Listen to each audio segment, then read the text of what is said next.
മനുഷ്യൻ്റെ തലയും പലതരം വിചിത്ര ചിത്രങ്ങളും പലതരം വിചിത്ര അടയാളങ്ങളും പല മൃഗങ്ങളുടെയും ചിത്രമുള്ള ഒരു കളിമണ്ണിൽ തീർത്ത ഫലകത്തിനെ പറ്റിയാണ് ഞാനിപ്പോൾ പറയുന്നത്. ഫൈസ്റ്റോസ് ഡിസ്ക് എന്നാണ് ഈ ഒരു ഫലകം അറിയപ്പെടുന്നത്.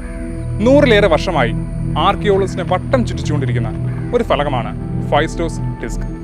1000-ലേറെ വർഷമുള്ള ഈ ഒരു ഫലകത്തിൻ്റെ ഉള്ളിലുള്ളത് കണ്ടുപിടിക്കാൻ പല ആർക്കിയോളജിസ്റ്റും പെടാപ്പാടുപെടുകയാണ്.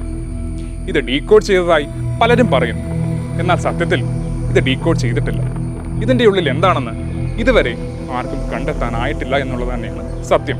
ഗ്രീസിലെ ഏറ്റവും വലിയ ദ്വീപാണ് ക്രീറ്റ് ദ്വീപ്. ജനസംഖ്യയിലും ക്രീറ്റ് ദ്വീപ് തന്നെയാണ് മുന്നിൽ. ഇറ്റാലിയൻ ആർക്കിയോളജിസ്റ്റായ ലൂജി പെനിയർ 1908 ഒരു പര്യവേക്ഷണം നടത്തുകയുണ്ടായി. പാലസ് ഓഫ് ഫൈസ്റ്റോസ് എന്നറിയപ്പെടുന്ന ഒരു കൊട്ടാരത്തിൻ്റെ അവശിഷ്ടങ്ങൾ തേടുകയായിരുന്നു അദ്ദേഹം ഇപ്പോൾ. ബ്രോൺസ് ഏജിൽ ക്രീറ്റിലെ മിനോയിൻ സംസ്കാരത്തിൻ്റെ റൂളിലുള്ള ഒരു കൊട്ടാരമായിരുന്നു പാലസ് ഓഫ് ഫൈസ്റ്റോസ്. ആ കൊട്ടാരത്തിലേക്ക് കടക്കണമെങ്കിൽ കൊട്ടാരത്തിൻ്റെ അടിയിൽ പ്രത്യേകതയുള്ള ഒരു വാതിലും അറയും ഉണ്ടായിരുന്നു. അവിടെ നിന്ന് പലതരത്തിലുള്ള പുരാവസ്തുക്കൾ ലഭിച്ചെങ്കിലും പ്രത്യേകിച്ച് കാര്യമൊന്നും ഉണ്ടായിരുന്നില്ല. എന്നാൽ കളിമണ്ണിൽ തീർത്ത ഈ ഒരു ഫലകം പിന്നീട് ലോകത്തിലെ ഏറ്റവും പ്രഷ്യസ് ആയിട്ടുള്ള ഒരു ഫലകമായി മാറുകയായിരുന്നു. ആ ഒരു ഫലകത്തിൽ മൊത്തം 45 ചിഹ്നങ്ങളായിരുന്നു ഉണ്ടായിരുന്നത്. ആ പല ചിഹ്നങ്ങളും പലതവണ ആവർത്തിച്ച് വന്നിട്ടുമുണ്ട്.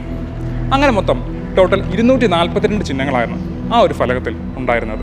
ലോകത്ത് ഇന്നേ വരെ കണ്ടില്ലാത്ത ഒരു പ്രത്യേകതരം ഭാഷ അടങ്ങിയിട്ടുള്ള ഒരു ഫലകമാണെന്ന് പിന്നീട് തെളിഞ്ഞു. BC 1700 കാലഘട്ടത്തിലെ ഒരു ഫലകമാണെന്ന് പറയുന്നുമുണ്ട്.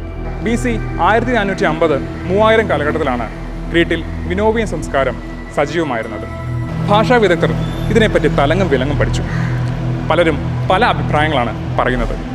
ചിലർ പറയുന്നത് ഇത് ഒരുതരം കവിതയാണെന്നാണ്. എന്നാൽ മറ്റു ചിലർ പറയുന്നത് ഇതിൽ പലതരം കേഴ്സ് വേർഡ്സും മാജിക് ട്രിക്സും മാത്തമാറ്റിക്സും ഹോളി ടെക്സ്റ്റും ഒക്കെ അടങ്ങിയിട്ടുള്ളതാണ്. പലതരത്തിലുള്ള വ്യാഖ്യാനങ്ങളാണ് ഫലകത്തിലെ ഭാഷകളെപ്പറ്റി പറയുന്നത്. എന്നാൽ ആർക്കും ഇത് എന്ത് തരം ഭാഷയാണെന്ന് ഇതുവരെ വ്യക്തമായി മനസ്സിലാക്കാൻ സാധിച്ചിട്ടില്ല എന്ന് തന്നെ പറയേണ്ടി വരും. യഥാർത്ഥത്തിൽ ഇത് എവിടെ നിന്ന് വായിച്ചു തുടങ്ങണമെന്ന് ആർക്കും ഒരു പിടിയുമില്ല. എവിടെ തുടങ്ങണം എവിടെ അവസാനിക്കണം എന്ന് ആർക്കും മനസ്സിലാവുന്നില്ല. 6 ഇഞ്ചാണ് ഈ ഒരു ഫലകത്തിൻ്റെ വ്യാസം. എന്നാലും എന്തായിരിക്കും ഇതിൻ്റെയൊക്കെ അർത്ഥം? ആരായിരിക്കും ഇതൊക്കെ എഴുതിയത്? ചിലർ പറയുന്നു അന്യഗ്രഹ ജീവികൾ ഭൂമിയിലുള്ള മനുഷ്യർക്ക് വേണ്ടി എഴുതിയ ചില സന്ദേശങ്ങളാണ്. ഇനി അങ്ങനെയെങ്ങാനായിരിക്കുമോ?